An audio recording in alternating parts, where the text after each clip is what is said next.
Hello friends, welcome to crazy GK trick. Daily current affair session में मैं राजा आप सभी का बहुत बहुत स्वागत करता हूं। दोस्तों, आज है 5 जून 2022 और आज से रिलेटेड सारी इंपॉर्टेंट घटनाओं पर हम फोकस करेंगे जो आने वाले एग्जाम्स के लिए बहुत ही इंपॉर्टेंट है।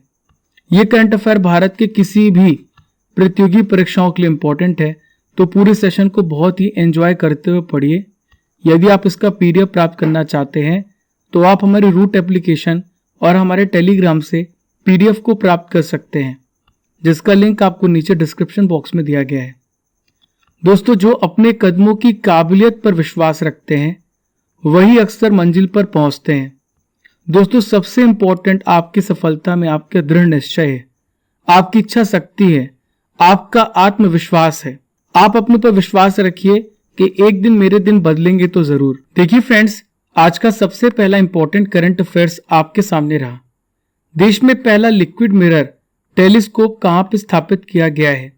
Where is the first liquid mirror telescope installed in the country? तो दोस्तों, इसकी स्थापना कहां पर की गई है? उत्तराखंड राज्य में इसकी स्थापना की गई है। दोस्तों, मैं आपको बताना चाहूंगा, ये एशिया में सबसे बड़ा टेलीस्कोप है। ये लिक्विड मिरर टेलीस्कोप जो है उत्तराखंड में एक पहाड़ी देवस्थल के ऊपर कमीशन किया गया है। इसका क्या काम होगा, आखिर इसे क्यों कमीशन किया गया है? तो इसकी मदद से हम सुपरनोवा, दोस्तों सुपरनोवा क्या कहलाता है? सुपरनोवा होता है तारों का विस्फोट। इसके अलावा हम यहाँ पर क्या स्टडी करेंगे? गुरुत्वाकर्षण लेंस। ये क्या होता है दोस्तों? गुरुत्वीय लेंस अंतरिक्ष में किसी भी बड़ी वस्तु के उस प्रभाव को कहते हैं जिसमें वह वस्तु अपने पास से गुजरती हुई रोशनी की किरणों को मोड़कर एक लेंस जैसा काम करती है। इसे हम गुरुत्वाकर्षण लेंस कहते हैं। दोस्तों, इसकी मदद से हम अंतरिक्ष मलबे और क्षुद्र ग्रहों की जो एक्टिविटीज है, जो मूवमेंट है और जिसमें चेंजेस हैं, इसकी पहचान करने के लिए हम ओवरहेड आकाश पर नजर रखेंगे। ये टेलीस्कोप क्या करेगा? पूरे आकाश का सर्वे करने में मदद करेगा। दोस्तों, यहाँ पे हमने बात की है भारत में पहले लिक्विड मिरर टेलीस्कोप की। तो आइए जानते हैं 2022 में भारत में पहला क्या क्या हुआ है। देखिए, सबसे पहले बात करेंगे भारतीय रेलवे के द्वारा देश का पहला केबल रेल ब्रिज कहां बनाया गया? जम्मू और कश्मीर के केंद्र शासित प्रदेश में। अगला प्रश्न है, night navigation mobile app launch करने वाला भारत का पहला राज्य कौन सा है? तो यह है असम। देखिए, अगला प्रश्न आपसे पूछा जा सकता है कि भारत का सबसे बड़ा इलेक्ट्रिक वाहन चार्जिंग स्टेशन कहां खोला गया है? यह हरियाणा में खोला गया है। भारत का पहला हेली हब ये कहां पर स्थापित किया गया है? यह भी हरियाणा में स्थापित किया गया है। अगला प्रश्न है, डिजिटल भूमि दस्तावेजों की डोर स्टेप डिलीवरी की सुविधा देने वाला भारत का पहला राज्य कौन है? तो यह है बिहार। चलिए दोस्तों, चलते हैं सेकंड इंपॉर्टेंट करंट अफेयर्स की ओर। सेकंड इंपॉर्टेंट करंट अफेयर्स आपके सामने रहा। भारत का कोयला आयात 2021-22 में घटकर कितने मीट्रिक टन हो गया है? India's coal import has come down to how many metric tons in 2021-2022? तो दोस्तों, इसका सही उत्तर है 209 मीट्रिक टन हो गया है। देखिए, जो आंकड़े हैं, ये जो मैं आपको बता रहा हूँ रिपोर्ट्स, तो ये फाइनेंशियल ईयर 2021-22 के लिए है। जो कोयला प्रोडक्शन है वो 61 मीट्रिक टन ही बढ़ा है। दोस्तों, 2020-21 में 716 मीट्रिक टन उत्पादन किया गया था और देखिए 2021-22 में ये 777 मीट्रिक टन हुआ, यानी मात्र मामूली 61 मीट्रिक टन की वृद्धि हुई है, ग्रोथ हुई है। वहीं पे कोयले की जो इंपोर्ट है 2019-20 में 248 मीट्रिक टन के शिखर पर पहुंच गया था। जो 2020-21 में कोयला का इंपोर्ट पहले घटा 215 हुआ, अब 2021-22 में और भी घट गया है, ये 209 मीट्रिक टन हो गया है। दोस्तों, जो कोयले का इंपोर्ट है इसके गिरावट का मुख्य कारण क्या है? बिजली क्षेत्र के द्वारा इंपोर्ट में कमी। जहां पे बिजली का प्रोडक्शन होता है वो कोयले को इंपोर्ट नहीं कर रहे हैं, इस वजह से भारत में कोयले का इंपोर्ट घटा है। दोस्तों, यहाँ पे हमने बात की कोयले की, तो आइए जानते हैं कि भारत में कहां कहां पर कोयला पाया जाता है, क्योंकि इससे रिलेटेड बहुत सारे प्रश्न पूछे जाते हैं। अब मैं आपको बताऊंगा तो आप खुद समझ जाएंगे। एग्जाम में डेफिनेटली यहां से प्रश्न पूछा जाता है, तो बहुत ध्यान से सुनिएगा। तो list of major coal fields of India के बारे में हम चर्चा करेंगे। सबसे पहले हम वेस्ट बंगाल की बात करेंगे। तो वेस्ट बंगाल में जो मेजर कोल फील्ड है वो है रानीगंज। ये भारत में सबसे पुराना कोयला क्षेत्र है। देखिए झारखंड में बहुत जगहों पर कोयला निकलता है। तो झारखंड में जो है झारिया है और झारखंड में झारिया सबसे बड़ा कोयला क्षेत्र है। दूसरा बोकारो है, धनबाद है, करणपुरा है, रामगढ़ है, डाल्टनगंज है और गिरिडीह है। देखिए नेक्स्ट बात करेंगे मध्य प्रदेश। तो मध्य प्रदेश में विभिन्न जगहों पर कोल फील्ड्स पाए जाते हैं। देखिए सबसे ज्यादा कोयले की जो मोटी परत पाई जाती है सिंगरौली में पाई जाती है। इसके अलावा सुहागपुर है, उमरिया है, सतपुड़ा कोयला फील्ड है और जोहला है। नेक्स्ट है उड़ीसा। तो उड़ीसा के क्षेत्रों को याद रखिएगा, यह है तलचर, हिमगिरी और रामपुर। आंध्र प्रदेश में है सिंगरेनी और कंटापल्ली। देखिए फ्रेंड्स, अगला राज्य है छत्तीसगढ़। तो छत्तीसगढ़ में बहुत सारे क्षेत्र हैं जहां पर कोयला पाया जाता है। सबसे बड़ा जो क्षेत्र है वो है कोरबा। इसके अलावा है बिश्रामपुर, सोनहट, झिलमिल, हसदो, अरंड। देखिए असम की बात करेंगे तो यहाँ पर है नजीरा, जांजी, जयपुर और मकूम। मेघालय में कहाँ पर पाया जाता है? उमरलोंग, चेरपुंजी, मावलोंग, लैंगरिन और डारंगी गिरी। लास्ट है फ्रेंड्स अरुणाचल प्रदेश। तो अरुणाचल प्रदेश में कहाँ पे पाया जाता है? नकमिक चिक, नामफुक। तो यहाँ पर जो फ्रेंड्स मैंने आपको बताया पूरा लिस्ट बता दिया है जहां जहां पर कोयला पाया जाता है। चलिए दोस्तों चलते हैं थर्ड इंपॉर्टेंट करंट अफेयर्स की ओर।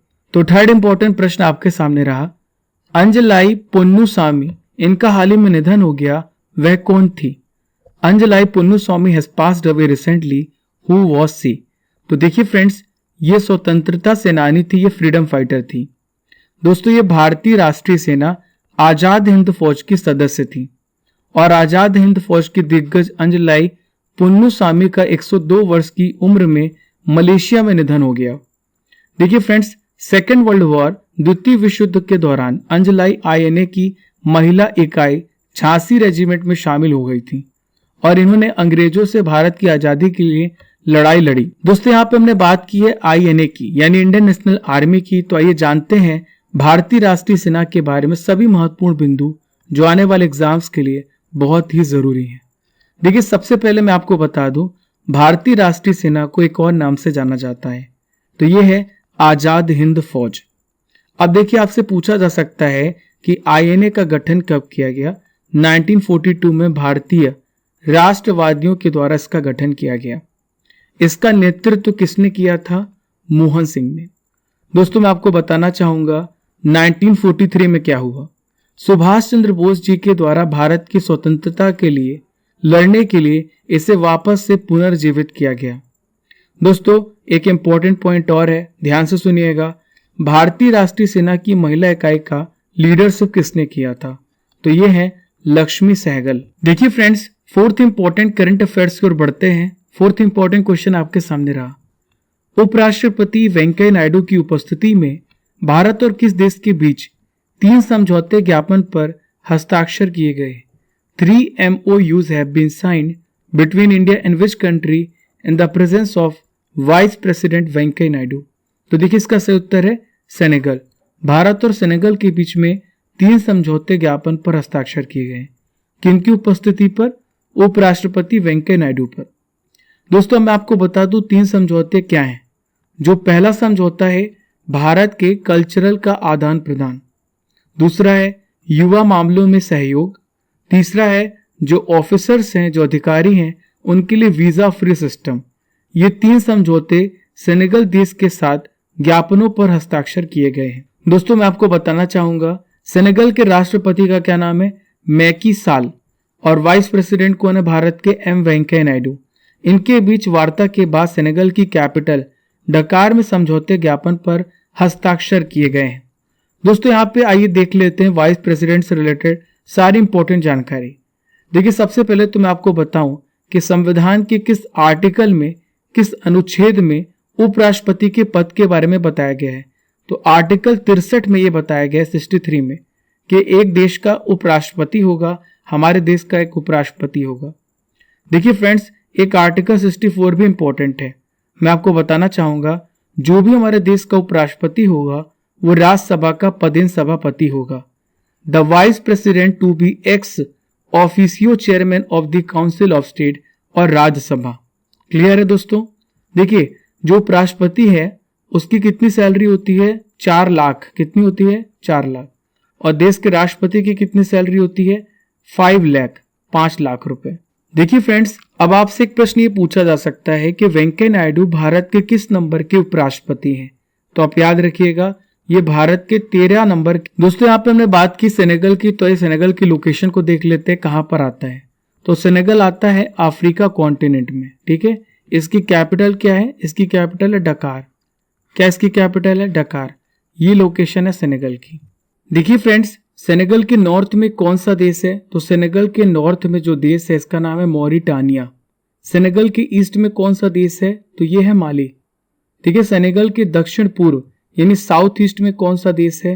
तो इसका नाम है गिनी। सेनेगल के साउथ वेस्ट में कौन सा देश है? तो इसका नाम है गिनी बिसाऊ। इसकी मुद्रा क्या है फ्रेंड्स? इसकी मुद्रा है पश्चिम अफ्रीकी CFA फ्रैंक। बिग अनाउंसमेंट है, आप सभी के लिए crazy GK trick live classes भी ला रहा है। और ये लाइव क्लासेस कहाँ पे चलेंगी? रूट पर चलेंगी। आपको रूट एप्लीकेशन को डाउनलोड करना है जिसका लिंक आपको नीचे डिस्क्रिप्शन बॉक्स में दिया गया है। दोस्तों root application crazy GK trick के द्वारा ही पावर्ड किया गया है। डाउनलोड कीजिए रूट एप्लीकेशन को। यहाँ पर आपको रेज हैंड भी मिलेगा जहाँ पर आप अपने लाइव सेशन के दौरान कोई भी डाउट आता है आप क्वेश्चन पूछ सकते हैं। Previous year question with tricks. 5 दिन क्लासेस चलेंगे एक हफ्ते में और बाइलिंगुअल लैंग्वेज में हिंदी और इंग्लिश दोनों मीडियम में आपको क्लासेस मिलेंगी। दोस्तों रूट एप्लीकेशन को आप डाउनलोड करें जिसका लिंक आपको नीचे डिस्क्रिप्शन बॉक्स में दिया गया है। यहाँ पर आपको हर विषय का फ्री टेस्ट भी मिलेगा, तो आप इन फ्री टेस्ट को भी ज्वाइन कर सकते हैं हर सब्जेक्ट का, स्पेशली करंट अफेयर्स का जो आप पढ़ रहे हैं। चलिए मेरे प्यारे दोस्तों चलते हैं 5th इंपॉर्टेंट करंट अफेयर्स की ओर। तो प्रश्न ये रहा, भारत की पहली निजी अंतरिक्ष यान निर्माण सुविधा कहां शुरू की गई? Where is India's first private space craft manufacturing facility launched? तो दोस्तों इसकी शुरुआत की गई है बेंगलुरु में। कहां पर की गई है? बेंगलुरु में। तो बेंगलुरु में भारत में एरोस्पेस एंड डिफेंस मैन्युफैक्चरर, क्या नाम है इसका? अनंत टेक्नोलॉजीज प्राइवेट लिमिटेड ने भारत की पहली प्राइवेट अंतरिक्ष यान उत्पादन सुविधा शुरू की है। दोस्तों इसकी लॉन्चिंग किसने की है? तो इसरो के चेयरमैन S सोमनाथ जी के द्वारा इसकी लॉन्चिंग की गई है। आइए जानते हैं अनंत टेक्नोलॉजीज प्राइवेट लिमिटेड के बारे में। दोस्तों 1992 में क्या होता है? एरोस्पेस टेक्नोलॉजीज का उपयोग करके इंडियन इकोनॉमी के विकास को सुविधाजनक बनाने के उद्देश्य से अनंत की स्थापना कब की गई? 1992 में। इसका हेडक्वार्टर कहां पर है? हैदराबाद में। इसके प्रेजेंट में चेयरमैन और MD कौन है? Doctor Subba Rao Pavuluri. Next important current affairs की ओर बढ़ते हैं फ्रेंड्स। बोलट तुरली खानोव कप 2022 में साक्षी मलिक, दिव्या काकरन और मानसी अहलावत ने कौन सा मेडल जीता है? Which medals have been won by Sakshi Malik, Divya Kakran and Mansi Ahlawat in Bolat Turlykhanov cup 2022? तो देखिए फ्रेंड्स इन तीनों ने गोल्ड मेडल स्वर्ण पदक जीता है। अब देखिए फ्रेंड्स आप सोच रहे होंगे कि बोलट तुरली खानोव कप किससे रिलेटेड है? तो यह एक कुश्ती टूर्नामेंट है। यह कैसा टूर्नामेंट है? यह एक कुश्ती टूर्नामेंट है। दोस्तों साक्षी मलिक ने 62 kilogram weight category, Mansi Ahlawat ने 57 किलोग्राम वेट कैटेगरी और दिव्या काकरन ने 68 किलोग्राम वेट कैटेगरी में गोल्ड मेडल हासिल किया है। इसके अलावा हम एक और व्यक्ति की बात करेंगे, ग्रीको रोमन पहलवान नीरज की। नीरज ने 63 किलोग्राम वेट कैटेगरी में ब्रॉन्ज मेडल हासिल किया है। भारत ने अब तक इस टूर्नामेंट में टोटल 4 पदक जीत लिए हैं। दोस्तों मैं आपको साक्षी मलिक के बारे में बताऊंगा क्योंकि काफी इंपॉर्टेंट पर्सनालिटी है, इनसे रिलेटेड प्रश्न पूछे जा सकते हैं। देखिए फ्रेंड्स साक्षी मलिक ने अपना जो आखिरी गोल्ड मेडल है 2017 में कॉमनवेल्थ चैंपियनशिप में जीता था। इसके अलावा 2020 में और 2022 में एशियाई चैंपियनशिप में 2 कांस्य पदक जीते हैं। साक्षी मलिक ने रियो ओलंपिक 2016 में, कब? रियो ओलंपिक 2016 में 58 किलोग्राम वेट कैटेगरी में भारत को ब्रॉन्ज मेडल दिलाया था। दोस्तों जो बोलट तुरली खानोव कप है ये कहाँ पे हो रहा है, इसका आयोजन कहाँ पे किया जा रहा है? तो 2 से लेके 5 जून तक इसका आयोजन कजाकिस्तान के अलमाटी में किया जा रहा है। ये कैसा टूर्नामेंट है? मैंने आपको बताया यह एक कुश्ती टूर्नामेंट है। यह संयुक्त वर्ल्ड रेसलिंग रैंकिंग सीरीज में दूसरे नंबर पर है। अगला महत्वपूर्ण करंट अफेयर्स आपके सामने रहा। आक्रामकता के शिकार मासूम बच्चों का अंतर्राष्ट्रीय दिवस कब मनाया जाता है? When is the International Day of Innocent Children Victims of Aggression observed? तो दोस्तों 4 जून को हर साल यह दिवस मनाया जाता है। क्यों मनाया जाता है दोस्तों? दुनिया भर में लोगों को अवेयर करने के लिए। दोस्तों बच्चों का शारीरिक शोषण किया जाता है, बच्चों का मानसिक शोषण होता है, बच्चों को भावनात्मक रूप से शोषित किया जाता है। ऐसे बच्चों के बारे में लोगों को जागरूकता फैलाने के लिए यह दिन मनाया जाता है ताकि इस प्रकार से शोषण को रोका जा सके। दोस्तों बच्चे बहुत मासूम होते हैं, आप जिस प्रकार से उन्हें ट्रीट करेंगे वो वैसे ही डेवलप होंगे। बच्चे पौधों के रूप में होते हैं, आप जैसे पानी डालेंगे, जिस प्रकार से आप खाद डालते हैं ना पौधों पर, उसी प्रकार से पौधा आपको देखने को मिलेगा। इसलिए बच्चों में प्यार भरें, बच्चों में दबाव मत दें, बच्चों को शारीरिक रूप से परेशान न करें, बच्चों को मानसिक रूप से ना परेशान करें और ना ही उनके साथ इमोशनल एक्सप्लॉयटेशन करें। दोस्तों आक्रमण के जो मासूम शिकार बच्चे हैं, इनका पहला अंतर्राष्ट्रीय दिवस कब मनाया गया? 19 अगस्त 1982 को। Dear students, next important current affairs आपके सामने रहा। हाल ही में किसने तुर्की के नाम को तुर्कीये में बदलने के अनुरोध को मंजूरी दी है? Recently who has approved the request to change the name of Turkey to Turkiye? तो हाल ही में यूनाइटेड नेशन ने ये जो मंजूरी दी है। संयुक्त राष्ट्र ने संगठन में तुर्की गणराज्य के देश का नाम तुर्की से तुर्कीये में बदल दिया है। संयुक्त राष्ट्र के प्रवक्ता का क्या नाम है? Stephen Dujarric. इन्होंने तुर्की के विदेश मंत्री, इनका क्या नाम है? मेवलूत कावुसोग्लू। इन्होंने महासचिव एंटोनियो गुटेरेस को संबोधित करते हुए ये कहा है कि सभी मामलों के लिए तुर्की के बजाय तुर्कीये का उपयोग का अनुरोध किया इन्होंने। दोस्तों आइए देखते हैं तुर्कीये की लोकेशन कहाँ पर है, तुर्कीये मैप में कहाँ पर है। तो ये आप रेड मार्क देख पा रहे हैं, ये है तुर्कीये। ये किस कॉन्टिनेंट में आता है? ये एशिया महाद्वीप में आता है। देखिए तुर्की की राजधानी क्या है, तुर्कीये की राजधानी क्या है? तो इसकी कैपिटल है अंकारा। इसकी कैपिटल क्या है? अंकारा। तुर्की के राष्ट्रपति का क्या नाम है? Recep type Erdogan. तुर्की में किस प्रकार की मुद्रा का इस्तेमाल किया जाता है, करेंसी का? तो ये तुर्की लीरा। क्या है? तुर्की लीरा। देखिए friends, 9th important current affairs आपके सामने रहा। वायुसेना का हेरिटेज सेंटर कहां पे बनाया जाएगा? Where will be the air force heritage centre be built? तो देखिए फ्रेंड्स, इसका चंडीगढ़ में निर्माण किया जाएगा। इसका क्या उद्देश्य है? जो विभिन्न प्रकार के वॉर हैं, विभिन्न प्रकार के डिफरेंट प्रकार के जो युद्ध हैं, उनमें भारतीय वायुसेना का क्या रोल रहा, भारतीय वायुसेना की क्या भूमिका रही, और इसके कामकाज को डेमोन्स्ट्रेट करने के लिए चंडीगढ़ में एक विरासत केंद्र बनाया जाएगा। दोस्तों इसे IAF और चंडीगढ़ प्रशासन के द्वारा संयुक्त रूप से विकसित किया जा रहा है। दोस्तों स्थापना समारोह में कौन कौन शामिल रहा है? पंजाब के राज्यपाल बनवारी लाल पुरोहित थे और एयर चीफ मार्शल, क्या नाम है इनका? VR चौधरी। इनकी मौजूदगी पर इसकी स्थापना की गई। यहाँ पे बात आ रही भारतीय वायुसेना की। तो आइए जानते हैं इससे रिलेटेड इंपॉर्टेंट फैक्ट्स। तो भारतीय वायुसेना की स्थापना कब हुई है? 8 अक्टूबर 1932 को। ठीक है फ्रेंड्स, हर साल 8 अक्टूबर को वायुसेना दिवस मनाया जाता है। इसका मुख्यालय कहाँ पर है? न्यू दिल्ली में इसका मुख्यालय है। प्रेजेंट में भारतीय वायुसेना के प्रमुख कौन है? तो VR चौधरी, विवेक राम चौधरी। डियर स्टूडेंट्स, आज का आखिरी इंपॉर्टेंट करंट अफेयर्स आपके सामने रहा। वर्ल्ड ब्लाइंड जूडो में पहली बार भारत के लिए मेडल किसने जीता है? Who has won the first medal for India in world blind judo? तो दोस्तों कपिल परमार ने पहली बार भारत के लिए मेडल जीता है। दोस्तों कपिल परमार भारत में किस राज्य के निवासी हैं? तो ये कपिल परमार जो है मध्य प्रदेश के रहने वाले हैं। ये जूडो प्लेयर कपिल परमार जो है कजाकिस्तान में वर्ल्ड जूडो चैंपियनशिप में इन्होंने ब्रॉन्ज मेडल जीता है और भारत को पहली बार मेडल दिलाया है। देखिए फ्रेंड्स, इन्होंने तुर्की इंडोनेशिया के खिलाड़ियों को हराया, लेकिन फ्रेंड्स सेमीफाइनल में जापान से हार गए। उज्बेकिस्तानी प्लेयर को हराकर इन्होंने ब्रॉन्ज को जीत लिया। देखिए फ्रेंड्स, अब करंट अफेयर्स की रसमलाई खाते हैं, यानी 2021 के इंपॉर्टेंट करंट अफेयर्स को मैं आपके लिए डिस्कस करूंगा। तो पहला प्रश्न ये रहा, हाल ही में किस टीम ने तमिलनाडु को हराकर पहली बार विजय हजारे ट्रॉफी का खिताब जीत लिया है? हिमाचल प्रदेश ने। किस स्पेस एजेंसी ने अपने नए जेम्स वेब टेलीस्कोप को सफलतापूर्वक लॉन्च किया? तो दोस्तों यह है नासा। किस राज्य के भारतीय बहुभाषी माइक्रो ब्लॉगिंग साइट कू का गुजराती संस्करण लॉन्च किया गया है? तो दोस्तों गुजरात राज्य। किस राज्य सरकार ने नदी उत्सव की शुरुआत की है? गुजरात सरकार ने इसकी शुरुआत की है।